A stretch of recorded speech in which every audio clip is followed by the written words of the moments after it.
Welcome back to Temporal Directive, the Star Trek fan podcast rewatching the entire franchise in chronological order. I'm Gary. And I'm Tom. And this week we're watching Star Trek Enterprise's Azati Prime. Yay!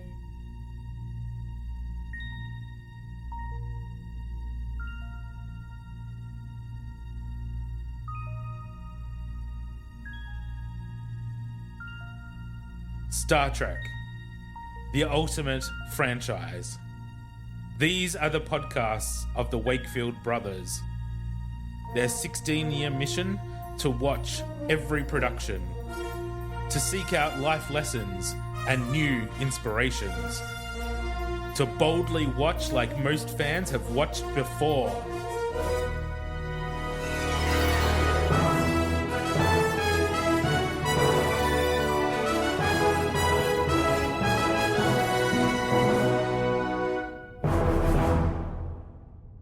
Finally, we're going to Azati Prime. Oh, we better fucking be if the episode's called that.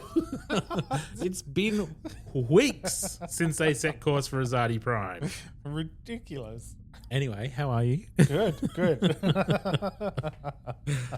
Just got a little bit too excited about Azati Prime. Yeah, no, that's fair. That is fair. I don't care how I am. Let's just get to Azati Prime. Oh dear. Busy week? Yeah, flat out. Absolutely flat out. I thought I was busy before. I was wrong. Nice. But thankfully, I've only got a short week, so I've got like 4 days off now because I'm only part-time.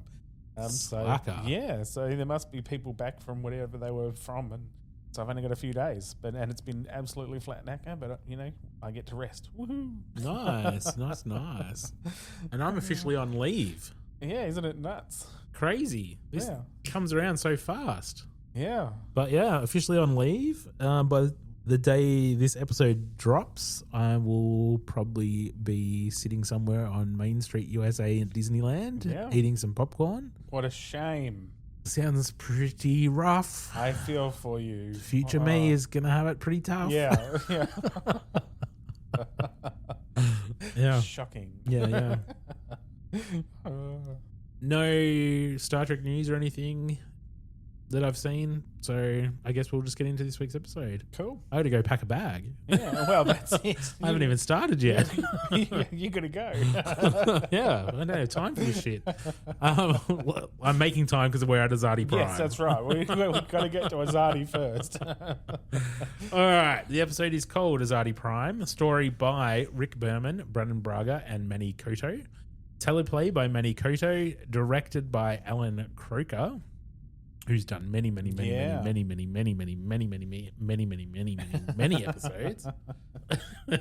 The original air date for this episode was March the 3rd, 2004, and the IMDb synopsis reads: Archer decides he should pilot a kamikaze shuttle to destroy the Xindi weapon. Temporal Agent Daniels urges him to reconsider. I wish you hadn't have read that. Now, I've watched Enterprise before. Yeah. Granted, it's been a long time. I don't remember this. No? No. Okay. Maybe it'll come back to me when the episode starts, but yeah, I was really hoping for some Xindi stuff. Yeah, that's not back to the temporal war shit. That's right. I heard temporal just then, and I'm like, Daniels, and I'm like, oh fuck, can't we just get to Azati Prime? Like, why are we not on Azati Prime? Well, dealing if he's with them? Piloting a kamikaze shuttle. Yeah, I know. I assume they're the weapons at Azati Prime, and they found it. Yeah, I know, but it's going to be all like, don't go down there and hurt people or hurt yourself because that'll wreck up the timeline. And it's like, well, if you're fucking here, then obviously this hasn't happened or this has happened. It annoys the shit out of me now. How about you watch it first? I mean, yes, when I read it, I was like, ugh. Yeah. But not... You've pretty much written it off already. Well, yeah, pretty much. It shits me. Like, why even be in the expanse if they can't fucking do anything? If they can't make any fucking choices for themselves? But they can. He can still make decisions on his own. Well, then he can. Well, no, he can't. Daniels will probably say, don't do it. And he'll say, fuck you. And then he'll do it anyway. Oh, good. No more Archer. Sounds good to me. That's not what I said. Anyway, let's go watch it. Radio. And we're back from watching Azati Prime. Tom, I'm sorry. Yeah. So you should That was a good episode. Yeah. It ended with a cliffhanger. Yeah. And now I'm going on holiday. Yeah. Thanks for that. Appreciate it. Yeah. Good. Finally a good episode. It was a really good cliffhanger too. Like it really keeps you on the edge of your seat. Bastard. Yeah. There is a season 4, so I'm assuming they don't all die. I'm going to guess that. Yeah, I'm going to assume. But it was still a very good cliffhanger. It was. It was very well done. Yeah. I always love it when the Enterprise is like, at the brink. It looked fucked. Yeah, it was pretty much fucked. Yeah, it was fucked. It was fucked. It was hemorrhaging people, atmosphere. Yeah. Oh yeah. It looked like it was about to split in half. Yeah. Yeah, it was gone. Yeah. Yeah, it was good. But anyway, overall, what did you think of the episode? Yeah, I think it was pretty well done, actually. It was good. It was well paced. For an Enterprise episode especially, it was pretty well done. And before we watched it, there was so much negativity. You're like, oh, I can't even watch it. That's what you sound like when you talk about Enterprise usually. Yeah, it sounds about right. Fucking future shit. Yeah. Thankfully, I didn't go too heavily into that. Even Archer sounded like that. Archer was like, God, fucking future stuff. I don't give a fuck. Yeah, I'm going to do what I'm going to do, buddy. Yeah, that's it. Just fuck off and leave me alone. Yeah, pretty much. So yeah, we finally made it to Azati Prime. We've seen the weapon. Yep.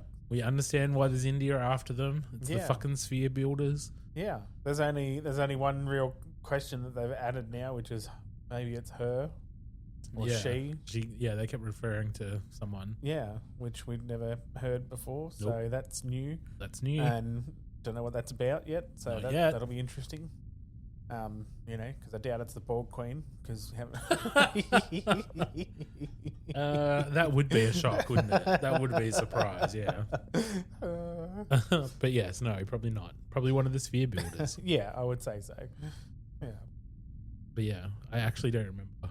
No, well. I think I've only watched Enterprise a couple of times in my life, and it's easy to forget. It's been 20 something years since it came out, so I don't really remember. No, that's fair. It's not one that I would hold for long in my memory. No. Let's just forget all of it. Oh dear. All right, let's get into the episode. We open on the bridge as Enterprise is arriving at the red giant, finally, Azati Prime. And they're picking up a array of satellites and a detection grid and a bunch of Xindi vessels and stuff. They magnify the lead ship, and the warp signature is the same as Degra's ship. Yeah. So they know they've got someone there that they know. Yep, that's it. There's Degra. We are in the right spot. We cut to Degra's ship, and he is pouring a drink and toasting the almost completion of the weapon. Yep. Yay, we get to kill 7 billion people. Woo! Have a party. Drinks to the death of billions. Yay! And then we skip the credits. We come back to the Xindi Council. They're talking about when they can get the weapon underway, and they're just thanking Degra, basically, for the work that he's done. Oh, yeah. Yep. Then we cut to the Situation Room on Enterprise. They're talking about how they might try to disable the grid, but doesn't look like that's going to work. And then they talk about the insectoid shuttle that they've got and that they might try to fly that in. Not a bad idea, really. No. Lucky they had one. Lucky they had one. Lucky they stopped at that hatchery and got a shuttle. Yeah. We cut to Trip and Travis in the insectoid shuttle trying to figure out how to pilot it. So they're hovering in the launch bay while they're trying to learn how to all the controls work and stuff. Very Independence Day vibes. Yeah, a little bit. Yeah. we sort of cut back and forth between the bridge and the shuttle while they are getting the translation matrix up and running that Hoshi's working on so that they can actually communicate with the other insectoids if they get hailed or something. They launch the insectoid shuttle. Their flight pattern is all over the place because they haven't quite got the hang of it yet, but Travis figures it out. They bump the ship. Archer says, I'll send you the bill. They figure out how to fly it more stably, and they upload the translation matrix, and off they go through the grid. Once they get through the grid, they get approached by a Xindi patrol ship who asks them what the fuck they're doing.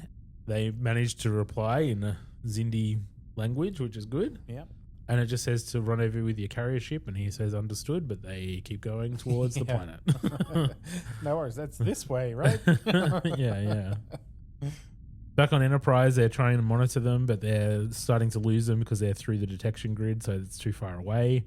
Then Reed notices that the Enterprise is being scanned. They're not sure where it's coming from. They pick up a small monitoring station on the moon that they're hiding behind. Yeah. And apparently it was on the other side of the moon when they got there, and I can't scan unless it's in line of sight, apparently. See it as the moon's turning. So they haven't notified the rest of the Xindi that they've picked anything up yet, because they also have to have line of sight to communicate back to where they come from. Yeah. Which seems like a pretty shitty communication system, if you ask me. Pretty dumb. It is pretty stupid. But Archer's not taking any risks and orders them to destroy the facility with the 3 Xindi inside. Yeah. Load up. Murderer. Yeah. But he says we can't risk it, so... Were they insectoids? I don't think that they said. I think they just said 3 Xindi biosigns. Oh, okay. So it could have been anyone. Hmm. Although I would imagine it was the reptilians, because they're the ones that noticed that it was missing. Ah, yeah, fair call. Yeah. Later on, when the reptilians are the ones that get hailed. Saying that we lost communication with an outpost. Yeah. Yeah, fair so enough. I assume it was them. Cool. Just because if it was the insectoids, they would have had a hatchery and he would have just killed a whole heap of babies too, right? That's right. Yeah. And we all know he doesn't like that. No. It's a bad plan. He's pro-life.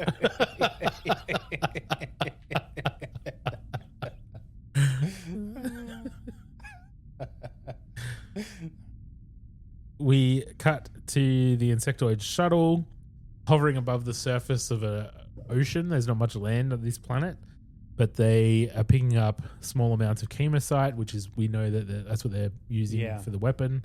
They think there might be something under the surface, so they dive under the ocean, and they find the fucking weapon. Yeah, it's right there, essentially. Yeah, with a bunch of little ships and aquatics. All working together to try to get the weapon finished.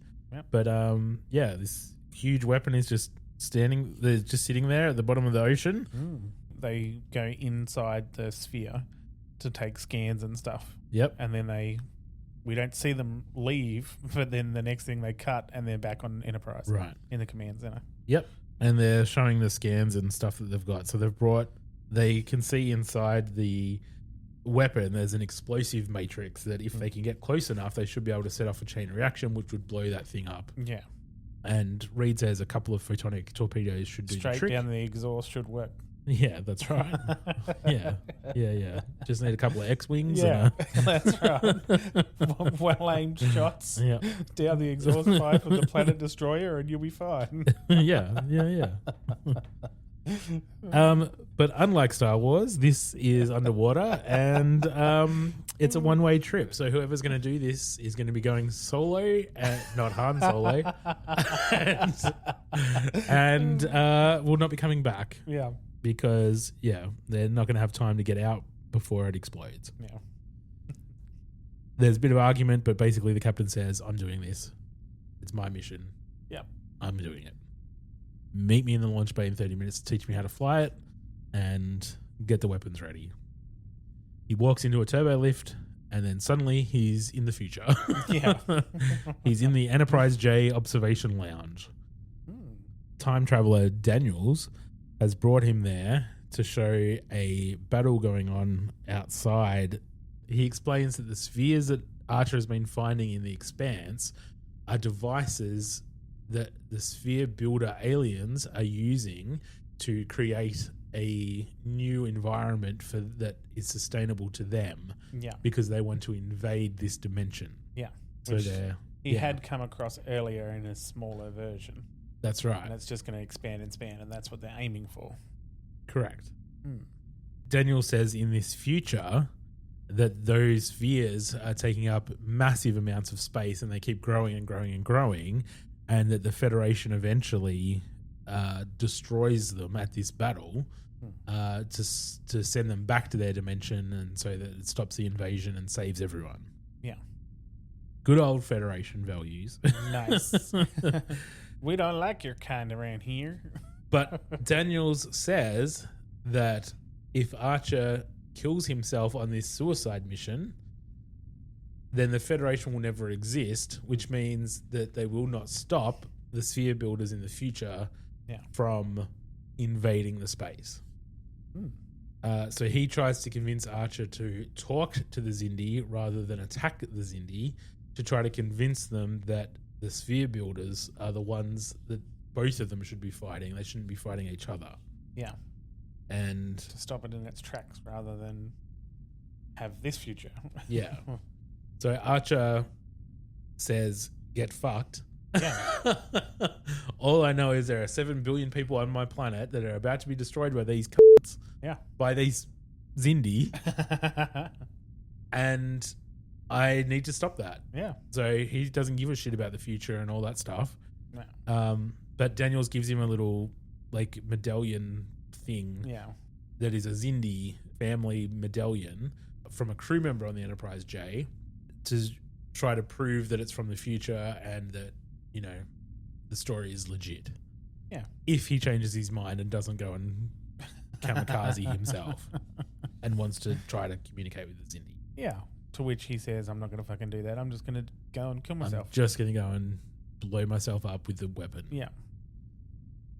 So he leaves and goes back to his time. We go back to Enterprise in the corridor with T'Pol and Archer. He's getting ready to get into the shuttle and learn how to fly it. T'Pol is trying to convince him that he should listen to Daniels. He is from the future. He's a time traveler. He should probably take his advice. Yeah. He is in a position to know. That's right. He says that he isn't going to do that. He can't just not do anything. Yeah. She starts to get emotional and she says, I don't want you to die. It's not necessary.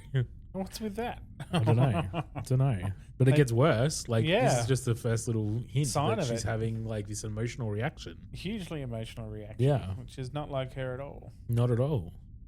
Then we cut to Degra's ship. The reptilians are trying to demand that 4 ships accompany the weapon through the vortex when it's deployed, because they want to hunt down every refugee convoy or colony or every little bit of every Remnants. single human that exists. They want to wipe out, not just the planet.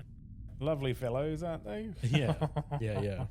Degra says that if we do that, you're going to jeopardize the safety of the ships and everything, because the vortex will be too unstable if we have to make one that big. He just yells and says, you will make sure it doesn't happen, and leaves. Do it. Leaving Degra with another one of the humanoids. They're talking about how Degra was quite reflective of the 7 million people and how many of them were innocent people and children. And the other guy's like, yeah, don't worry about it, guy. Yeah, just don't think about it. Don't think about it, guy. Don't think about it. Relax, guy. I've been watching South Park. Yeah, clearly. But Degra says it's difficult to just forget about it when you've got children of your own. And what are they going to think of us if we wipe out another civilization? Yeah, exactly. And with that thought in his mind, we cut away to the Xindi shuttle where Travis is teaching Archer how to fly it. Travis is asking the captain why. Why is he doing this? Like, someone else could do this. Yeah. You're the least expendable man on Enterprise. Which is not true. Probably not true. Probably not true. Everyone else has an actual job to do that is required for functional. Yeah, to make the ship actually functional. work. Yeah, He just makes decisions. yeah. He sits, Anyone can make a sits decision. in a chair and goes, "Go that way." Yeah. But anyway, I understand. And make some terrible decisions too. Yeah. That's true.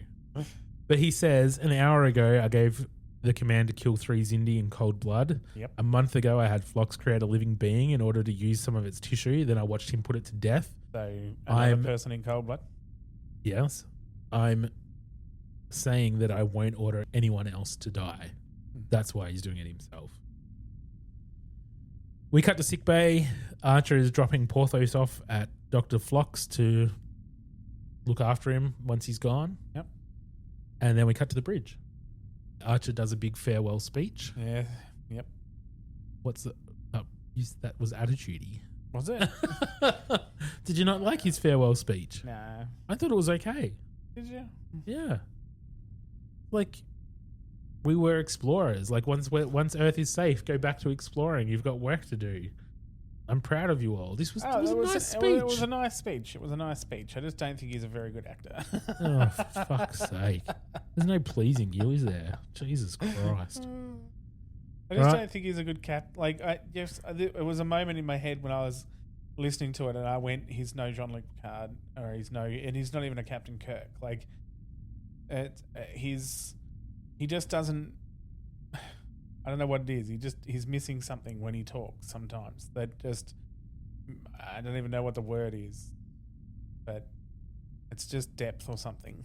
I don't know. He just doesn't. It just seems like he's reading a script, and I don't like it sometimes. Okay. You're allowed your opinions. Even if they're wrong. I didn't say that. I know, but I heard it. I heard it. You didn't say it, but I heard it.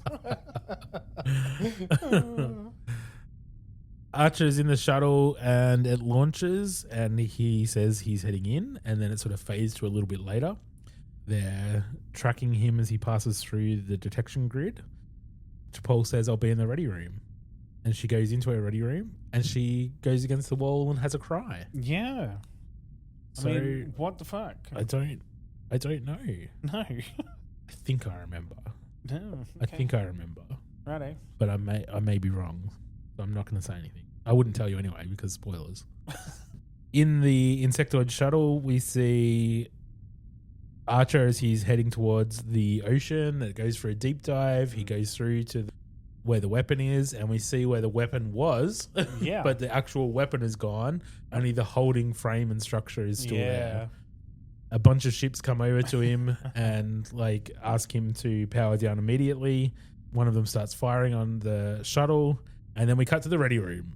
Back on Enterprise. Why not? T'Pol is clearly having a bit of a crisis at the moment, and she seems very upset. But the doorbell rings, so she gets her shit together and composes herself before she says, "Come in." And Trip comes in. He says that it's been 2 hours. He should have reached the weapon by now. And then he tries to say, you should be out on the bridge because your place is on the bridge.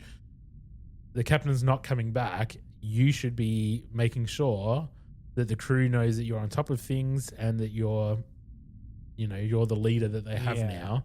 And that's not going to work if you're holed up in here. And she says, "I don't need any leadership advice." He says, "I'm just trying to help." And she says, "Dismissed." Yeah. Get out. That's Starfleet for get out. Yeah, that's it, exactly. Yeah, she's got a bit of the old Janeway. Yeah.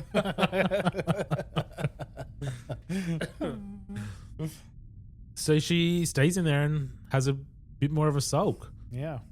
Then we cut to the reptilian ship on the brig. Archer has been chained up and is being interrogated. Beaten, yeah, okay. Beaten. There are 4 lights. And they want to know how many Earth vessels are in the Expanse. So they're beating the shit out of him while they question him about that. And Archer's telling them about how the reptilians used to rule Earth and dinosaurs and blah, blah, blah. And now we eat them. Yeah, that's right. Well, you should have some turtle soup next time you're in New Orleans. San Francisco. Said New Orleans. I meant San Francisco. Yeah. I was thinking of Cisco. So there's a bit of back and forth while they go through this whole interrogation scene. The reptilian in charge says that they know where Enterprise is. They know where his ship is. And unless you tell me exactly what I want to know, I'll dispatch a squadron right now. Like you wouldn't do that anyway? Yeah, that's it. So if I don't... Okay, so they're going to be okay, right? You're not going to hurt them? No, exactly. You're still going to blow up the planet, Ridiculous. so why would you not hurt a little ship? Yep. Like, Yep. whatevs. And then Archer says, okay, I'll talk, but only to Degra. Yeah. Who? And the reptilian goes, Degra? What's a Degra? And he says, he's building a weapon. You know who the fuck he is. Get Degra here right the fuck now. Yeah. And then gives him some information to give to Degra to prove that he knows something about him or whatever. A third child's name or something. Yeah. Triana, yeah. We cut to the Situation Room back on Enterprise. T'Pol and everyone is talking about how they should have been able to detect the explosion if the mission was successful, and they haven't. So they're trying to figure out what to do. T'Pol says if we don't hear from the captain in an hour, she's going to pilot a shuttle pod into the system and attempt a diplomatic solution. To which everyone else says, you agree. Yeah, you idiot. That's not going to help. Nah. She says, well, it's not promising odds, but the fact that I'm Vulcan and not human might help. Yeah, sure. And then says, well, I don't know what else to do. Like, have you got an alternative? Like, what? Yeah, like what? Yeah. She's not wrong. We got nothing else we can do. 100%. She's not wrong. Back in the interrogation chamber in the reptilian ship, Degra arrives, escorted by reptilians. He says again about the third child's name being Trenia, and then Degra demands that everyone else leave, and so it's just the two of them. And then Archer says that 3 months into the pregnancy, your wife contracted contracted a fever, and you lost the child, but you were going to name it Trenia. Yeah. And he says, I've never told that to anyone. You told it to me. You also talked about the weapon you designed and how killing 7 million people made you wonder about how many of them were children. Yeah. Anyway, they go back and forth for a little bit. Yep. He gives a bit of information, and then Archer starts to tell him about the sphere builders and the truth about what he learnt in the future. Yeah. Lets him know, and the thing in his pocket. Yep, he gets the medallion from the pocket and says, get it quantum dated. He says if you destroy Earth, you won't just be eliminating my species, you'll be eliminating your own. And that's when you get cut to the commercials. Yeah, but it really, you could see that Degra was listening, like it got through to him. Yeah, oh yeah. He was thinking about it. Then we cut to Degra's ship where he's meeting with one of the other humanoids and a couple of the people, another primate, I think. And they're talking about how the quantum dating on the medallion showed that it was from the future. And then Degra says that he also talked about seeing reptilians on Earth in a place called Detroit over 100 years in the past. And they're like, the past? What is he, a time traveler now? He just got in his TARDIS and then... But Degra says that the human told him that they were developing a bioweapon, and the others are like, what? The council said no to that. Yeah. Like, no. They say, like, if they did want to do that and they wanted to hide it, the past would be a good place to do it. Yep. It's all slotting together. How would they get to the past? Yeah. And Degra says she may have taken them. Who is she? So they talk about how they need to do some more investigations. They need to move quickly, though. The weapon's been moved to a safe location, but it's nearly ready to be deployed. One of them says we need to inform the council, and one of the other guys says, but the reptilians are on the council, so... That's a bad plan. Probably not the best idea. Yeah. That's not going to work. So they're going to inform the aquatics in secret and figure out who the real enemy is, because it may not be the humans. We cut to Enterprise. T'Pol is heading to the shuttle bay to go on her diplomatic mission. Sure. And Trip is following, basically having a go at her. Yeah. Like this is ridiculous. You're being an idiot. This is not going to do anything. You're are we just going supposed to after just the keep captain. people one at a time until there's nobody left? We only have one more shuttle. But she has a super emotional reaction. She starts yelling at him about it. She gets stopped in the last second and she's getting in though by the Correct. bridge. Yeah. Over the comm, Reed says, "Don't worry about it, mate. There's no need to go to the Xindi. It appears they're coming to us." I don't know why Reed's suddenly Australian, but he is. It'd be better if he was. Right, mate, the Xindi are coming. That's it. It'd be good. It'd be good with the other guy too, the other army guy. It'd be like, right, mate, I've had enough of you. Right, we're going to have it out right here. Right? I'm going to shove my thumb right up your kalaka.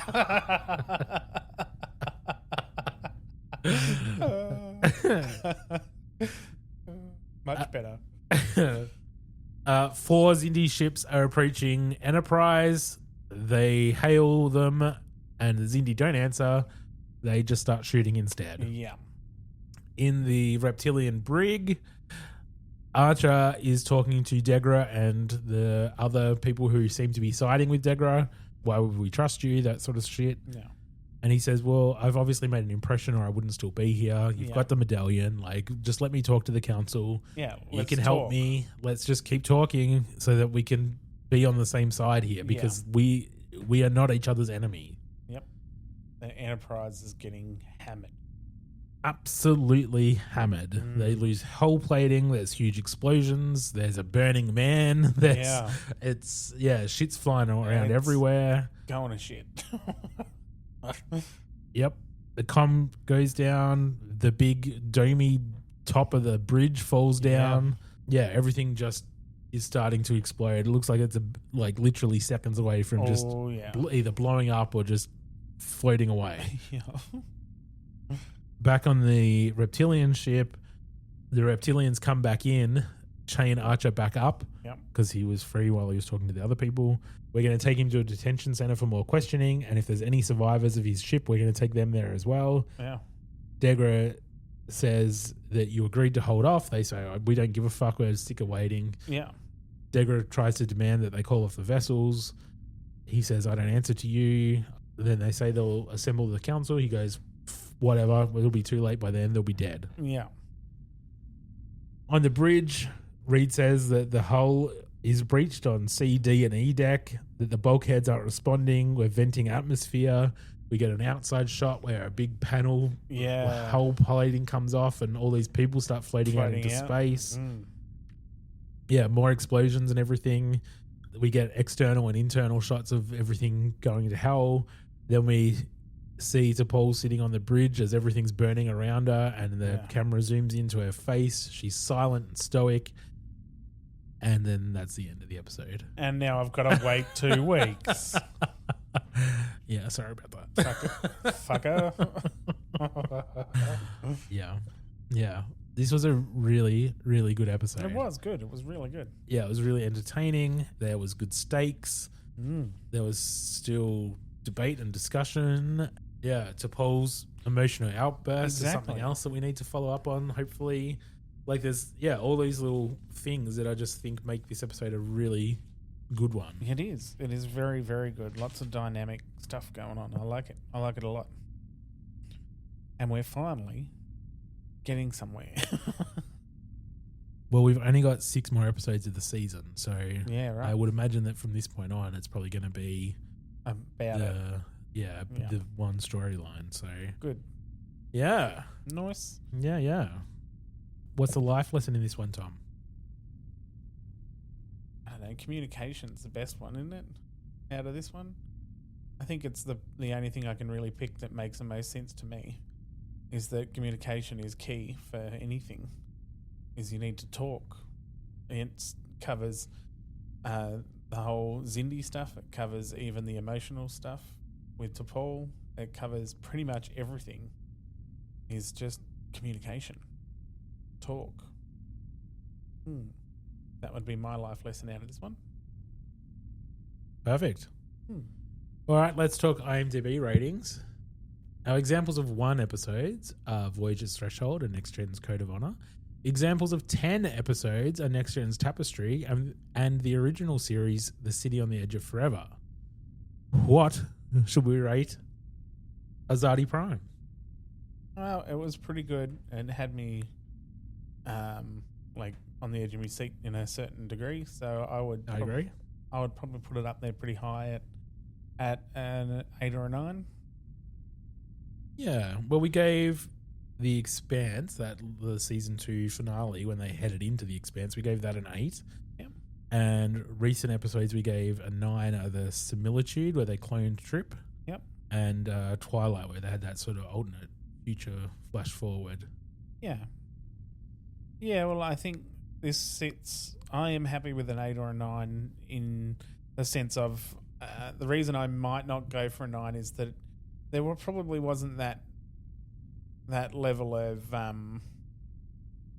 emotional resonance? Yeah, exactly. Emotional resonance is a good word, yeah. Is good wording. Because it's just not quite there. It was fun, it was entertaining, but there's just not that heart to it, yeah. Yep. So an 8 I'm comfortable with. All right. We'll go with an 8. I'm okay with that. Yep. All right. Well, I think that'll do us for this episode. As always, you can find us on Facebook at Temporal Directive Podcast and Instagram on just Temporal Directive. Or you can email us at wakefield_productions@outlook.com. I would love to hear your thoughts on this episode or just Star Trek in general. Or maybe you're watching the new Starfleet Academy show and you want to let us know what you think about that. As we mentioned earlier, we won't have an episode next week. We're hoping that the following week we'll be able to make the time to try to catch up and not fall too far behind, but it may be 2 weeks before we come back instead of 1. Yep. But we'll see how we go. Either way, when we come back, the next episode will be Enterprise's Damage. Live long and prosper. Peace and long life.